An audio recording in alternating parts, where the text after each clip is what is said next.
Chief justice نہیں ہے، وہ شاید کوئی ٹپوری ہے یا پھر کسی گلی کا گنڈا ہے۔ جس انداز میں چیف جسٹس ڈوگر نے بات کی اس سے لگتا ہے کہ چیف جسٹس ڈوگر پرسنل ہو رہے ہیں۔ ریمانڈ کے قانون سے ان کے بنیادی حقوق کو بے دردی سے قتل کر دیا گیا، وہ حقوق جو ان کو آئین دیتا ہے۔ اس وقت کی عدلیہ سپریم کورٹ سے لے کر ٹاپ ٹو باٹم سب ریاستی ڈکٹیشن پر چل رہے ہیں۔ پہلے جج بولتا تھا، پہلے جج کا فیصلہ بولتا تھا، اب ان کو آنے والا ایک واٹس ایپ بولتا ہے، اب ان کے پاس آنے والی ایک پرچی بولتی ہے، اب ان کے پاس آنے والی ایک واٹس ایپ کال بولتی ہے کہ جج نے کیا کرنا ہے۔ فیض حمید اب کی توتی بولتی تھی، لیکن اب تو پتہ نہیں کتنے فیض حمید ملٹری اسٹیبلشمنٹ میں پیدا ہو گئے اور ہر دوسرا فیض حمید بنا بیٹھا ہے۔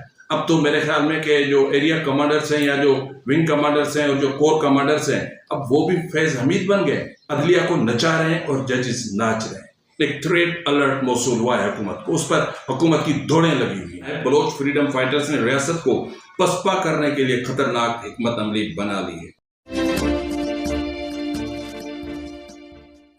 بسم اللہ الرحمن الرحیم۔ السلام علیکم ناظرین، یہ فروز NB نیوز، میں ہوں آپ کا میزبان نواز بھٹو، ایک نئے ویلاگ کے ساتھ آپ کی خدمت میں حاضر۔ ابھی تک اگر آپ نے میرے چینل کو سبسکرائب نہیں کیا تو پلیز کر لیں، بیل آئکن ضرور پریس کریں، کمنٹ باکس میں اپنی آراء سے ضرور آگاہ کیا کریں اور زیادہ سے زیادہ میرے ویلاگز کو شیئر کریں، واٹس ایپ گروپس میں بھی شیئر کریں تاکہ میری ریچ میں اضافہ ہو سکے۔ ڈاکٹر ماہرنگ بلوچ اور ایمان مزاری کے ساتھ عدلیہ کا جو رویہ ہے اس سے مکمل طور پر نظام عدل ایکسپوز ہو چکا ہے۔ ثابت ہو چکا ہے کہ پاکستان میں عدلیہ صرف ریاستی اعلی کار بن کر رہ گئی ہے اور قوانین کو ریاست مخالفین کے خلاف بھیانک آلے کے طور پر استعمال کر رہی ہے۔ بلوچستان کے حالات انتہائی سنگین ہو چکے ہیں، ریاست کو بدترین شکست کا سامنا ہے۔ بلوچ فریڈم فائٹرز نے ریاست کو پسپا کرنے کے لیے خطرناک حکمت عملی پر کام تیز کر دیا ہے۔ ہلاکتیں اور جبری گمشدگیاں سینکڑوں میں پہنچ گئی ہیں۔